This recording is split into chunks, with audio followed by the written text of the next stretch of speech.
Good morning, everyone. Welcome to Perspective Podcast. I'm your host, William Ikemba, and today we have with us Nigerian-American author, lawyer, and international policy specialist, Abiola Afolayan. Welcome to the podcast.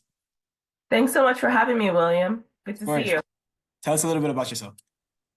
Sure. So as you mentioned, I am Nigerian American. I'm an international lawyer, and my work has been focused mostly around international humanitarian and development work, particularly as it relates to food security and the economic empowerment of people across the globe, but with the focus on Africa, because studies have shown that unfortunately, food insecurity is quite prevalent on the continent of Africa, even though there's an abundance of resources on the continent.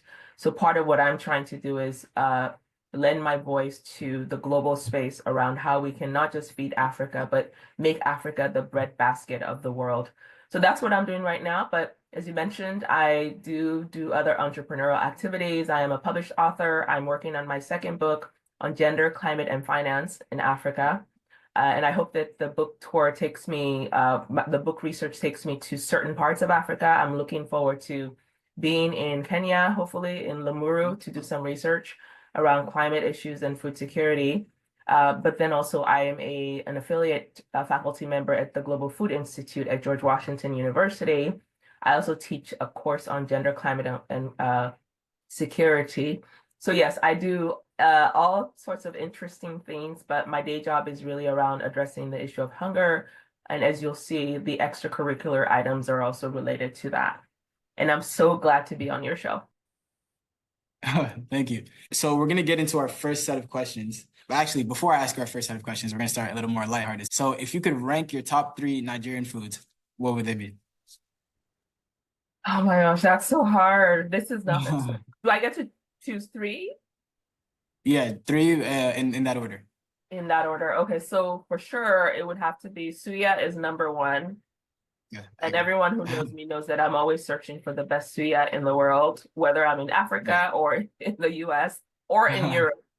And I would say my second favorite is actually fried catfish, but like stewed.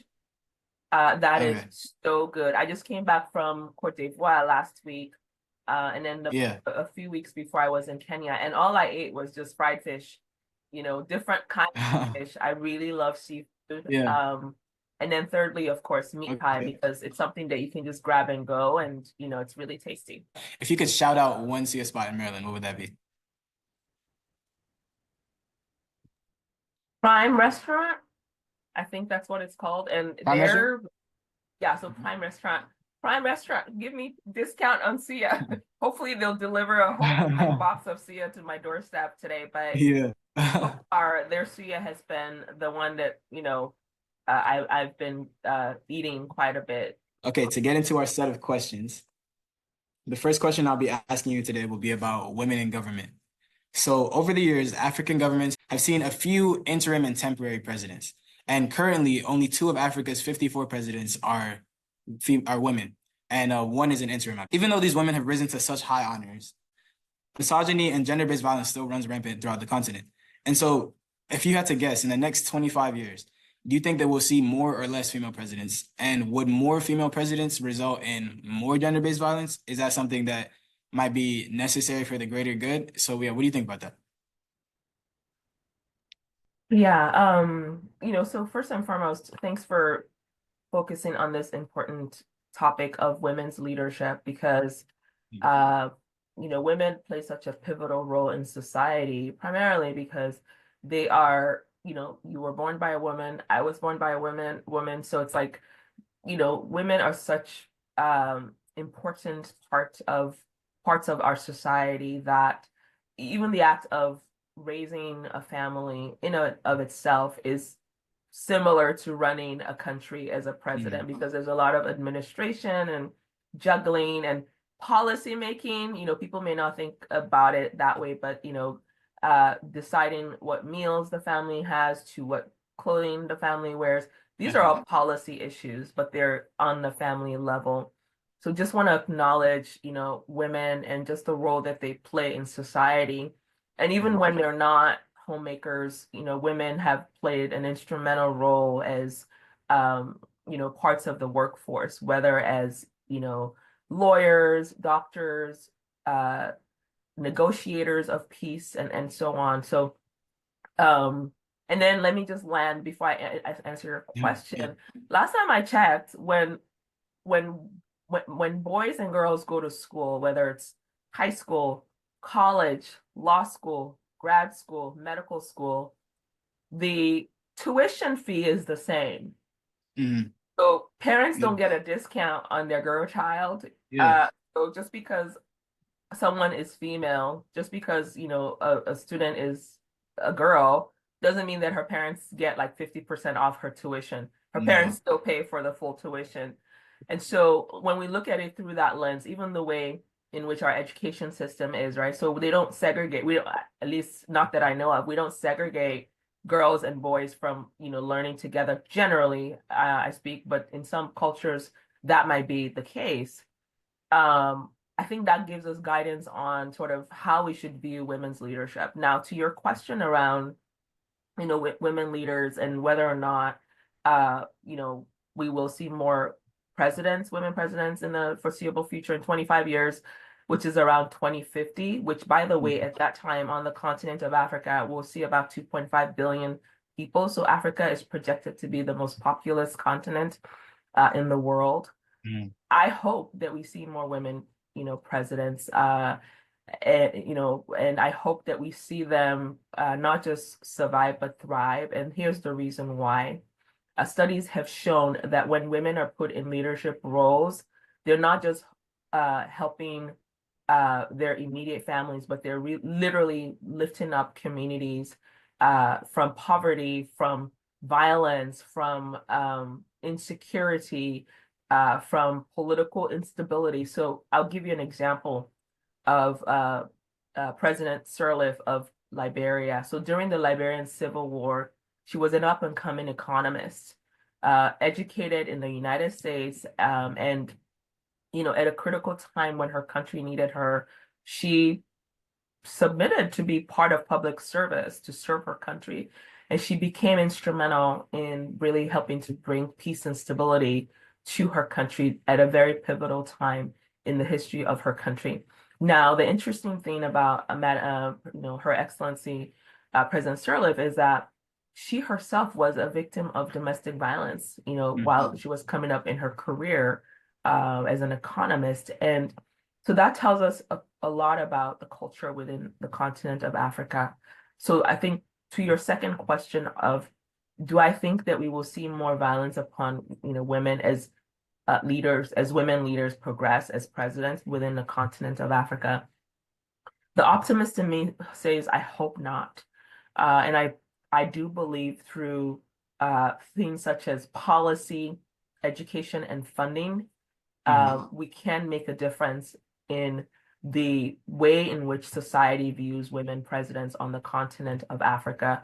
I think that educating young men and boys and fathers and husbands and uncles around the importance of women, not just from it's the right thing to do, but also when women thrive, literally the economies and the communities where they are thrive. And so we have to make the investment case for why it's important to not just position women to be in leadership, but to create a safe space for women and girls to thrive, to want to be presidents, to want to be governors, to want to be policymakers that will, Yeah. in a lot of ways, positively impact men and boys and the community writ large. Yeah. And so when you were talking about GBV with the lady who was serving the community, you said that you touched on the culture. What is this culture exactly, if you could define it? Well, so I think that when it comes to gender-based violence, or as we call it, GBV, I think it's a culture of there's a there's a traditional element to gender-based violence where, and I don't want to generalize, but in certain societies in Africa and other parts of the world, to be frank with you, violence upon women is seen as part of, you know, the the fabric of society, Mhm. and it all emanates from the concept of women being owned, women as property as opposed to women as human beings and individuals. And Mhm. I teach this in my course at GW, really kind of from the male gaze. So viewing the world, but from a kind of a violent male gaze, the way in which society has trained society. So the way in which society has trained society to view women and girls tends to be from a male gaze. Mhm. And it's not from a healthy male gaze, it's more from a property ownership male gaze where women are Okay. viewed as properties. Now, so that's one component. There's a cultural component to gender-based violence, but Mhm. in our contemporary world, William, there's also a um, uh, for lack of a better word, I want to say like a social media component to violence against women, Okay. right? So whereas, culturally, some societies have a propensity to see women as property, women and girls as property. And so that enables and justifies, even though it's wrong, the kind of violence that are perpetuated on women and girls. But then the images that we see on television, on social media, it's all about objectification of women and girls. And the Yeah. confluence of the contemporary depiction of women and girls with the traditional norms, even though those are strange norms, we can all say those are strange norms, but in Mhm. probably in recent history, they may not have been strange norms. So the strange norms of violence against women and girls because they're viewed as property, when you join those things together, what you find is a society where there is violence against women and girls, Yeah. and then we have, misogyny. So misogyny, gender-based violence, all of these things that, cause harm for women and girls, they all emanate from the objectification, the commodification of women and girls, that these folks are objects, these folks are items that is owned by someone. And, I can do whatever I want to do with this person, whether through Yeah. violent words or violent actions or violent communities against women Yeah. and girls. So you would agree that the objectification of women is a direct factor to the mistreatment of women. Absolutely.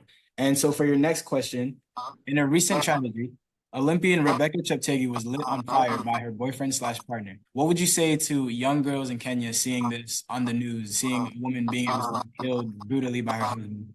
What would you say to the government about this being possible? We don't see this in a lot of places, but in this case, this is quite out there. And what would you say to the men in the community that you could say made it this guy feel like if he did this kind of thing, it's not that deep? What would you say?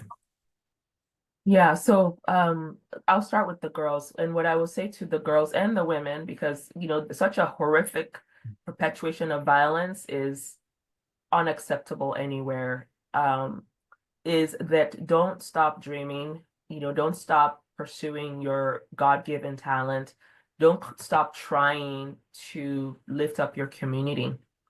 Because if Ellen Johnson Sirleaf, the first woman president of Liberia, stopped when she was experiencing violence, she wouldn't be able to be the president who will help to lift her country and take her country to peace. So don't let anyone kill your light. So that would be my message for the women and girls. But I say it with a caveat, understanding that there is a lot of danger out there. So make sure you surround yourself with a community of support.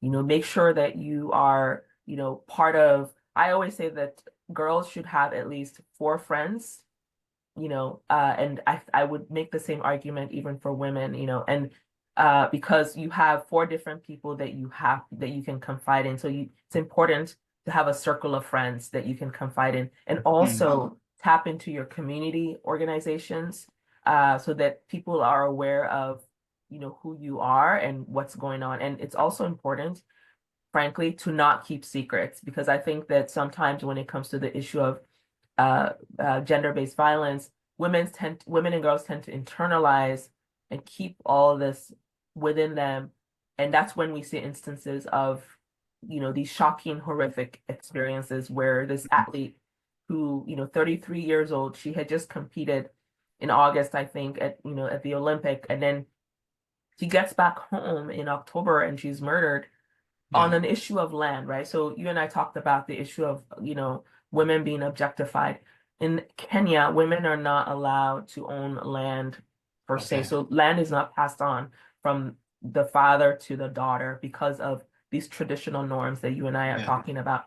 So, for the girls, the message is keep shining, keep pursuing your dream, but surround yourself with a community of support. For the government, we need policy change. And this is not just for Kenya or for Uganda or for Nigeria. Across the continent of Africa, we need policy change from a continental perspective. We need the African Union to intervene and say that gender-based violence is not acceptable in our continent, and then hold governments accountable. Every government that's a member of the African Union, hold them accountable, that you have to pass policies in your country that address gender-based violence. The Mhm. violence in your country is not acceptable because any governor, male or female, is born of a woman. And so, this hits hard to home for every Yeah. single person. Governors have sisters, presidents have sisters and mothers and Yeah. daughters, etc. So we need better policies that protect women and girls, and also policies that really educate the community about the value of women and girls in the African society. And then I think finally, you said, what would be the message to the men? Men, we need you. For the women, for the men and the boys, we need you. We need you as protectors. We need you as supporters. We need you as cheerleaders in the success of, the women and girls in your life. I think about Malala Yeah. Yousafzai. She was the young woman who I write about in my book, from the Middle East, who was shot in the head from Pakistan for wanting to get educated, by the Mhm. Taliban. Her dad, I mean, she talks about, and she was, she received the Nobel Peace Prize, and she talks about her dad giving her wings to fly. At a very young age, her father, who was an educator, invested in her intellectual development, Mhm. invested in her ability to think for herself, to advocate for herself. And that's how come. I guess you could blame her dad, but like, her Yeah. dad instilled in her the importance of education for girls. And that's why, while she was in school and her friend's education was in jeopardy, she was advocating for that. And that's why she was shot in the head by the Taliban. Okay. And guess what? Even though she was shot in the head, she's now an advocate for girls' education across the globe, including in different parts of Africa. And her dad continues to promote her and support her Mhm. because of the work that Malala did. There's an initiative called Let Girls Learn by First Lady Michelle Obama. And it's really a legacy to the work that Malala started around the importance of letting girls learn. Yeah. Now think about it. A man was behind that, who Malala is really, because her dad instilled all of these qualities in her. I have one more example. There's an initiative called UN Resolution 1325 on women, peace, and security. And it talks about the role that women play in society and why it's important to create a seat at the table for women and girls. The Mhm. primary author of that initiative at the very beginning at the UN was actually a man. Okay. A man advocated for the importance of protecting women and putting them in positions of leadership, a man from Africa. And he actually wasn't wanting to be, oh, excuse me, actually he was actually a man from Southeast Asia. I take that back. Okay. But he wasn't wanting to be in the limelight. He wasn't wanting to be the front face of the initiative. But the point I'm trying to make is that when men invest in women or girls, the return on investment is amazing. Then you Yeah. have initiatives that are protecting women across the globe. You have initiatives that are promoting education for girls across the globe. So, we need you, men. We need you. We need men to see women as partners, as innovators, because at the end of the day, when a woman is successful, she comes back and she invests in her society. There's Yeah. more money in the economy. There are more girls that are educated, which means less girls are getting pregnant young because they know they're educated now. So they know they have options in society. Yeah. You know, so these are the things that the empowerment of women and girls does. Even for men, like for fathers, your daughter is less likely to stay in an abusive relationship when you invest in her, when you support her. There's so Yeah. many benefits. She's less likely, studies have shown she's less likely to be highly, sexually active where she then catches an STD. So there are a Mhm. lot of benefits for, really men and boys supporting women and girls. And for boys who speak up against violence against girls, you're telling your peers that this is not okay. And you have so much power because your peers are looking at you, at what you're saying. And even though they may not respond right away in the way in which you want them to, I guarantee you that you made an impact by speaking up. So, for men and boys, speak up, support, fund, congratulate, celebrate, do all the wonderful things that, you would want done, for you when you are doing successful things. That's powerful. And so, what would you say if men and women work together to end things like gender-based violence or to better the treatment of women? What impact would you say that would have on African society or maybe African economy?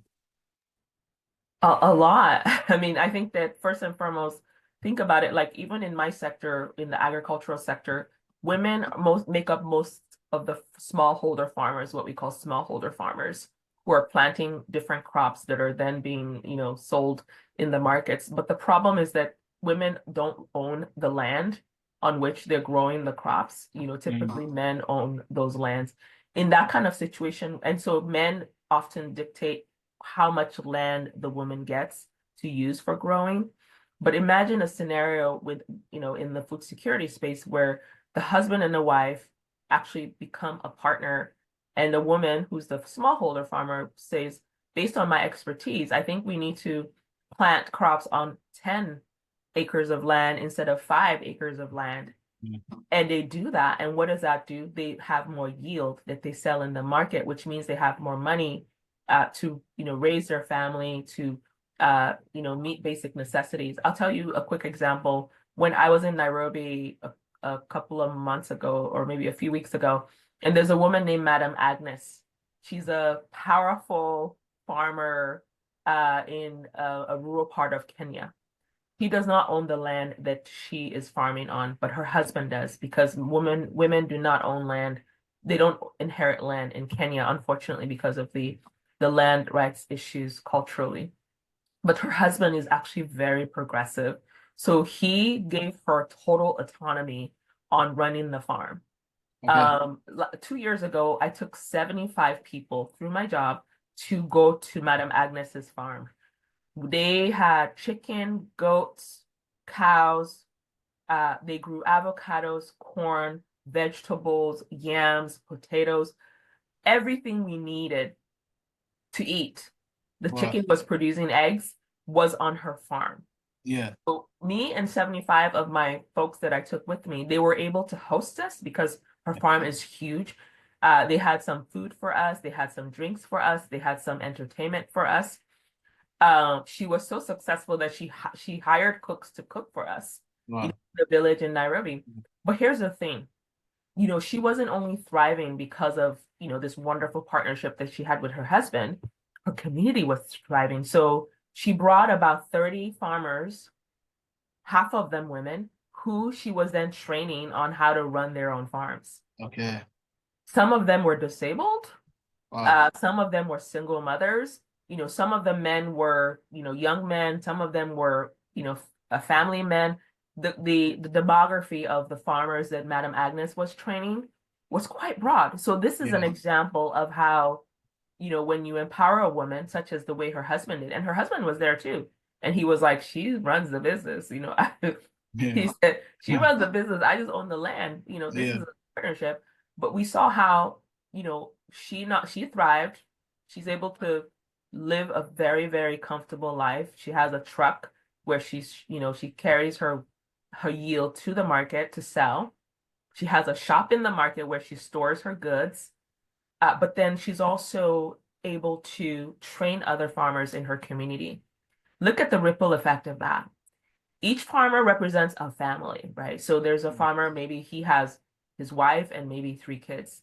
Because of the investment that Madame Agnes got from her husband supporting her, she's able to help a farmer, a family man who then is able to, provide for his family. And then hopefully he's able to do the same thing that she did, which is have a bigger farm, plant more foods, and feed not just his family, but also feed his community, right? So these are the ripple effects of investment in women. And so to your question on what happens when men and women band together to address gender-based violence or misogyny, economic empowerment really is what would happen in the, when they band together. All right, moving on to your next question. This is more of a personal question. Who is your personal greatest female role model, and what? So this is very hard.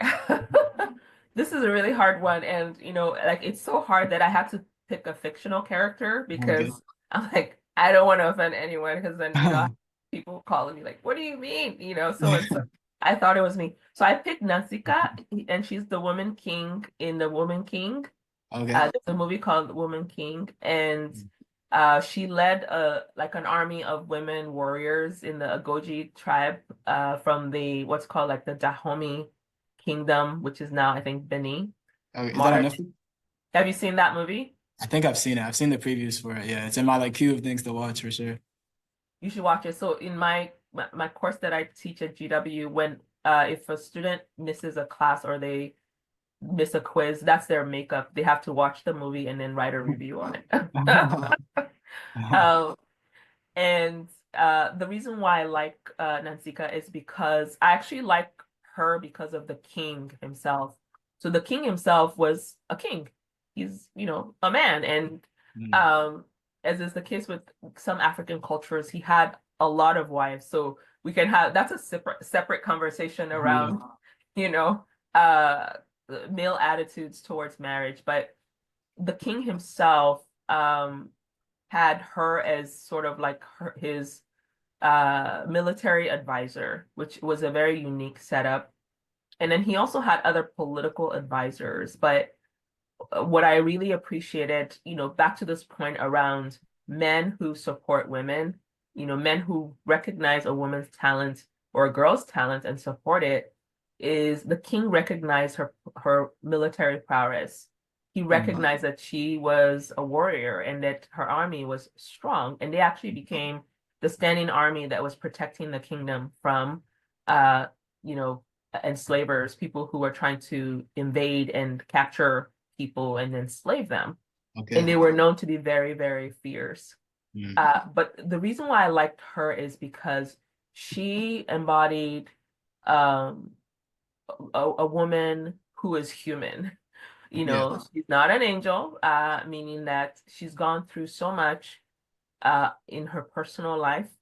And she always, even though she was strong and was disciplined as a military leader, she was also able to show her softer side. She was able to show that she's a human being. So she had a daughter, at an earlier part of her life, which caused her a lot of stress.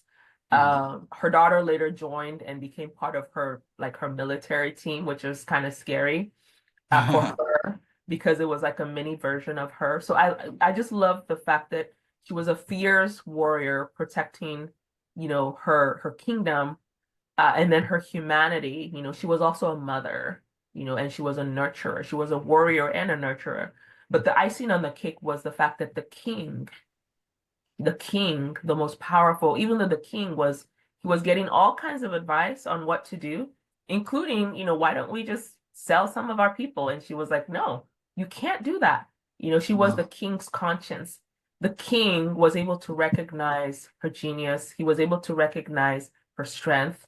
And because he did that, he was able to protect his kingdom.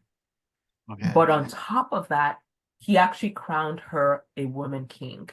Okay. Which was very powerful. That scene where he crowned her the woman king, I think was very, very powerful. And it said a lot about him as a king because after all, he's the king. And the tendency is to want to be the only person in power. But he recognized that he was the figurehead but she was the military head of his kingdom. And I think that was very powerful. Yeah. And then I'll land with this, I promise. The power that that articulated, that conveyed to would-be intruders was that this woman is powerful, right? So she and her army were already known to be very, very fierce.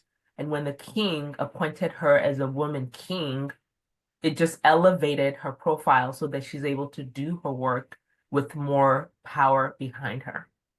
Okay. So that's why she's my favorite. One of my favorite. That's a great role model to choose from, definitely. Okay, on to our next segment. So this was something you brought up before, the women's inheritance in Africa. And so for this question, I'd like to ask you, there are many cases where African families do not leave an inheritance for their daughters, regardless of the daughter's order of birth, if she's the first child or if she's accomplished greater things than all her other siblings, right? And so I wanted to ask you, what does this say about the perception of women in Africa? What does it say about the perception of their capabilities? And secondly, is it damaging to African communities, and what ways is it damaging? Well, I think it's damaging from an economic perspective, because, if you look at, land or property being given to women and girls, and the possibilities of what a woman or a girl could do with the property that she inherits, whether it's land or other form of property, is, she's able to probably leverage it to start a business, leverage it to empower her community. But she's also, as I pointed out, most likely would be able to leverage it to not stay in an abusive marriage, to know that she has the economic uh, um, ability to stand on her own 2 feet.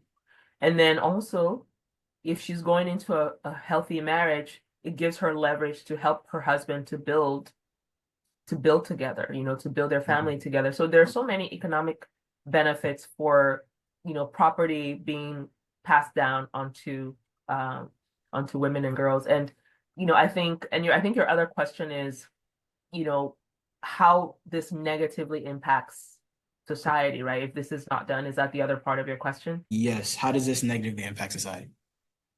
Yeah, I mean, I think it's all an issue of economics, but if we were also to look at it from a perspective of, like, what does God tell us about this?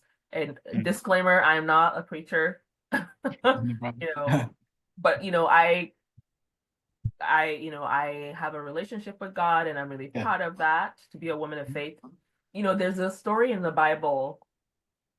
I'll tell two stories quickly. There's Yeah. a story in the Bible about, there was a whole lineage of people, and in one particular, I don't know exact Bible verse, sorry, because again, I'm not a preacher, but I think they call them the daughters of something. I forget the name, but Okay. essentially they had like seven, like maybe four boys, and like there was no, for one particular lineage, there was no male heir. They were all daughters, basically. Okay. So the question that they asked was whether or not these girls will get the inheritance of their father because they were girls. Mm, And and by the way, from where I sit as a policy person, the Bible is a policy document. You know, definitely. the Bible teaches us what is right and wrong, and we have stories, etc., that guide us. And so God was like, "Hey, give them their property." Yeah. Yeah. As simple as that, because sometimes these cultural norms are couched in religious perspectives that this isn't the way it's supposed to be, etc. But if we are to take our cue from what the Bible is saying, then we know surely that from this particular part of the Bible, God believed that women should have access to land, access to property, and he wasn't making any distinction there. And then the other story is the story of Esther, and how, again, because she was elevated, within her community, she was actually able to save her community. And the thing is, uh, men are not always the one who God wants to save their community. Mm, Sometimes God believes that it can be done through a woman. yeah. Oftentimes, God believe that it can be done through a woman, and so we see that even in the case of Esther, and we see how, she put herself through um, enormous potential harm because she also didn't know how the king would react to her when she was trying to advocate for essentially that he should not annihilate or destroy her people. Yeah. Very afraid that she herself may lose her life, but she still, went. And I should add, it was her uncle who said, "Look, what if God has put you there for such a time as this?" Yeah. Again, when men are champions of women, we see how literally communities and lives are saved. So I Yeah. hope that answered your question, William. It does, it does. I like that you touched on the Bible. That's definitely a great place to go and learn wisdom. So we have two questions left. So next question is gonna be more like how can you get involved in women and girls' rights? And so my first question for you is how would you help get young women more access to education? So I thought about this, and I think it's through policy. It's important that governments make good policy that um, prioritize educating girls. There should be no compromise around whether or not girls gain access to education. I actually believe that education should be free of charge through college Mm. on the continent of Africa. And I think governments should see it as an investment in the future, considering we're going to be 2.5 billion people on that continent in 2050. Yeah. So investing in educating boys and girls, but certainly making sure that girls are not left out Yeah. is going to be important policy that will position the continent of Africa as a competitor in the global space. Because if by 2050 there's 2.5 billion Africans who are uneducated, that's going to be a problem for Yeah, definitely. governments. That's going to And be a problem. so yeah, and so I had asked this question in an interview yesterday. People would say that there's some examples where they cannot send their daughters to school. Say they had a son and a daughter and they were deciding which child they could afford to send to school. And I know you were saying that education should be free, but at the moment it's not always free. And so in that situation, so I'd ask this question, but of course, in that situation, if you were put in the scenario where you were the parent and you had a son and a daughter, you could only afford to send one, say you're working one or two jobs, how would you go about deciding that? How would you go about handling that? So that's a really tough question to answer because I wouldn't advocate for that any child should not go to school. Yeah. And so, the World Food Program, for instance, is an organization that I worked for a few years ago, and they had a program called School Feeding Program, and essentially it incentivized parents sending their kids to school. So, for Mm. instance, in this context, a parent will not have to decide whether to send a boy or a girl to school. A parent will just send both the boy and girl to school because he knows that they will both get breakfast and lunch at school. So actually he's gaining, and it's free school. So he knows that he's gaining more by sending the kids to school. And so I think the answer to that is, in a situation where a parent is faced with this reality, I think, the parent has to decide to,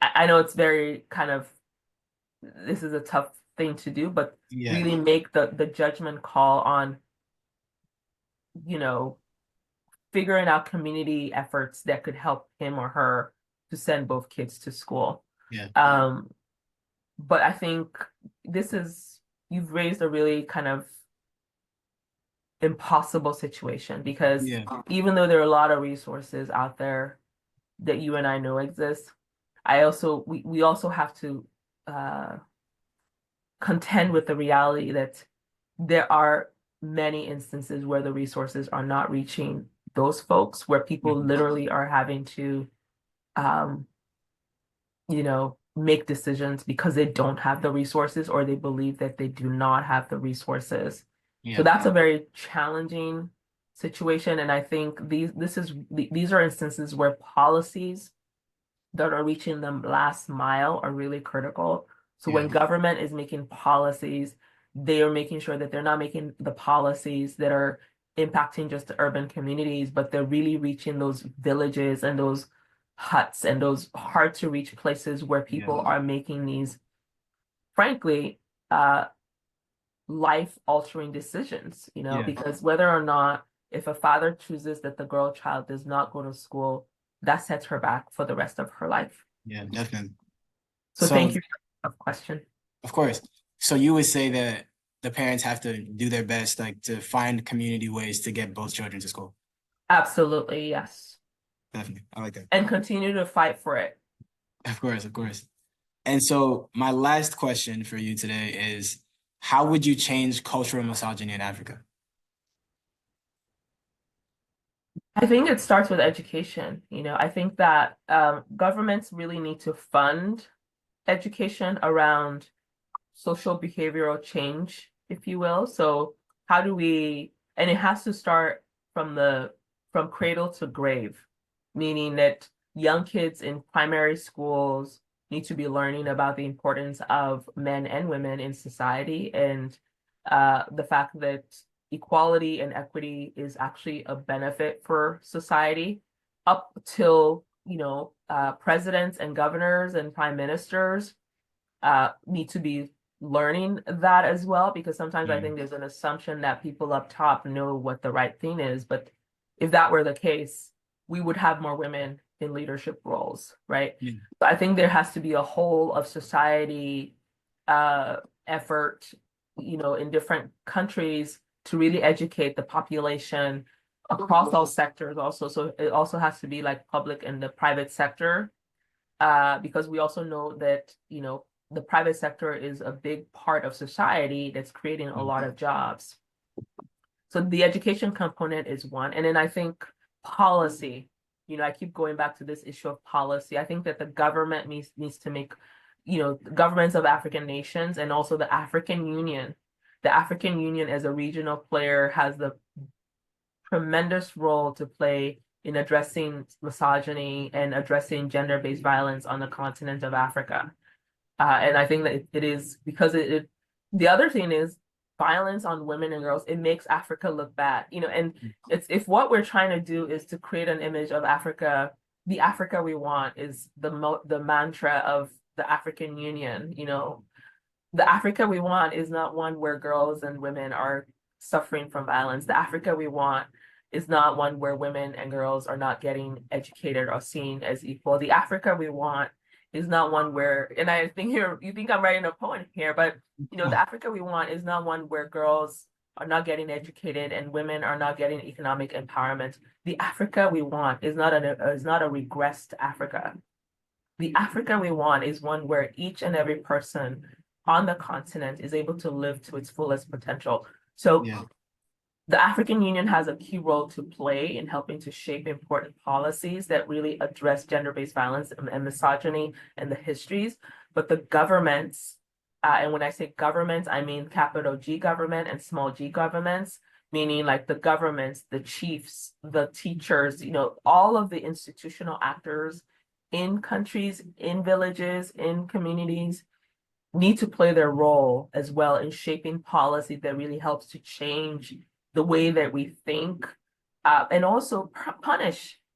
There has to be a deterrent aspect of the policies, right? That this is not going to be tolerated. Violence against women and girls is not going to be tolerated. In the case of the woman, the athlete from Kenya, part of what the activists are trying to push for is the codification of addressing, violence against athletes and other women on the, in Kenya. And Yeah. so these are the kinds of things that are really critical. So education and policy. And then finally, I would say funding. Funding is really important. Government and the private sector need to make concerted efforts to fund initiatives that make sure that girls get educated, that women get a seat at the table. So that's the title of my book. So feel free to pick up a copy of it. Where there's money that's empowering women to run for office, empowering women to want to be CEO, empowering girls to run for student body president, empowering girls to buy land, empowering girls and women to buy property, there has to be also a concerted effort around resources and funding. So education, policy change, and money will hopefully make some impact. That's great. That's great. So I have two follow-up questions about what you were saying. I really like your points about policy and funding and education. So in terms of funding, how does that work? Do they owe, what is it, like a grant? Is it a loan? How does that funding work to empower women? to be absolutely for free. So it cannot be a loan. So we can't burden, a woman uh to have to, lend money and then have to pay it back. Mm. And it can be through grants, but also I'm talking from a budgetary perspective. So when the country is setting their annual budget, they actually need to itemize, they need to appropriate funds that help to address some of these issues. So put aside money in the national budget and then encourage governors and other local leaders that when they're creating their budget, that there be a line item that addresses the issue of gender-based violence and misogyny. Okay, definitely. But a budget itself is a policy document. Yeah. And so that's kind of what I'm talking about. And then also, obviously, from that would come, not just resources being dispersed, but also grant opportunities. So the private sector can also come in and say, we're going to provide grants for these kinds of initiatives, et cetera. And also Mm. encouraging like cooperatives, funding cooperatives within women's groups, I think is another way that, women can be empowered economically. And then also helping to address, this larger issue of, violence against women and, making sure that men are really kind of working alongside women as these policies are being created, I think is key, but making sure that women are also taking the lead because at the end of the day, they're the ones who are being impacted, by Yeah, these policies. definitely. And so with your point on education, as you know, education would result in women becoming more empowered, having higher positions in government and the corporate sector. It draws kind of a parallel to, say, the civil rights era in America, right? And we saw with the civil rights era and with Black people becoming more empowered, we saw more fierce, things like racism and hate, and like exactly, especially with like Jim Crow laws, where the lowest class white person was still better than the highest class Black person. And so that we saw that issue where the cultural beliefs of natural superiority and inferiority stayed strong and got stronger with the as Black people progressed and progressed. So would you say that we could see a similar thing in Africa as women progress? And do you think it's a necessary pain? What do you think about that? Well, it's not a necessary pain, but unfortunately, it's a growing pain, I Yeah. guess, what you'll say. Because to grow teeth, a baby experiences a lot of pain. Yeah. It's sort of like the natural progression. But it absolutely is, I think, because when you think about Madam C.J. Walker, for instance, she was I think the first woman millionaire from the US. What people may or may not know about her is that because she was able to become a successful businesswoman, she empowered a lot of women. She empowered a lot of businesses. She empowered a lot of lives. So I think even though there are dangers that come with this progress that could happen on the continent of Africa, that is, when women and girls are empowered and we address GBV and misogyny, that more violence could be perpetuated, on women and girls. I also believe that there's power in numbers, right? So the more Mm. women and girls that are empowered, the more power we build towards addressing this larger issue of gender-based violence. So, you talk about Jim Crow laws and how, unfortunately, folks who aren't as educated as a Black person still see them as inferior. But what we see, though, is the proliferation of successful Black people Mm. across the United States so that my children, your children, although don't have kids yet, but just as an example, your Yeah. children in the future, are able to see role models of what is possible for them. Because Mm. if you think about folks who were enslaved in the 1800s and the role models they saw, they didn't see a lot of role models of what is possible for them. They just saw themselves as slaves. But then if Yeah. you fast forward to our modern day age where we've had a Black president, think about what that does to the psyche of, a 2-year-old in America who's of African descent as they start to grow. When that 2-year-old becomes a 10-year-old, uh, hopefully for her, she Mm. wouldn't have only seen a first Black president, male, but she will also have seen a first Black woman president, Of course, yeah. from the US. So for her, her reality is different. Yeah. Like her mind is far removed from slavery, and yes, she may suffer oppression, but her mind is way ahead of her time because now her sights are set on how she becomes the next president or the next UN General Secretary General or, the next governor, right? So her dreams are not to just be a slave. Her dreams are big. And Yeah. so that's the benefit of empowering, women and girls on the continent of Africa. And, there's also the ripple effect. The fact that women are being empowered, women and girls are being empowered on the continent of Africa is also inspiring and empowering for people across the continent, meaning from like so basically in the Americas, because there's a whole diasporic movement. There's the whole diaspora, right? So, and not just Nigerian Americans in America, but also African Americans in America. When they're hearing that there's a woman president from Ethiopia, from Tanzania, from Liberia, all of Yeah. that is very inspiring, Definitely. and so there's a ripple effect of, and I'll land with this, even with the civil rights movement, around the time of the civil rights movement was around the time where a lot of African countries were gaining their independence. And all of those things were not happening by mistake. They were Mhm. happening because the different movements were feeding off of each other. They were reading about each other and they were being inspired by each other. The struggles were different, but also similar in the fact that in the African continent, the struggle was against colonialism, right? And gaining independence. In America, the struggle and the Americas, the struggle was against slavery. But Yeah. at the heart of it, the struggle was similar, which is that an oppressor was trying to put its knees on the neck of a people because of the color of their skin. So it's always important to kind of see it from that big perspective, which is that whether you're in Africa or you're in the US, every little action being taken by every single person towards the betterment of society through equality is making an impact on the larger society.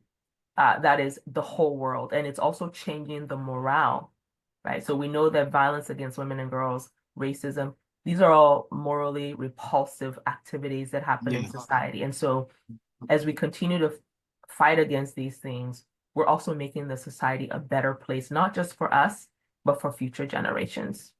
Yeah. That's a great point. That's a great point. So you would say that regardless, women in Africa, regardless of, people will be unhappy about their progress, and regardless of what they do, they should continue to push forward because they inspire the future. You would agree with that? Absolutely. They inspire the future and they're building the foundation for a strong future.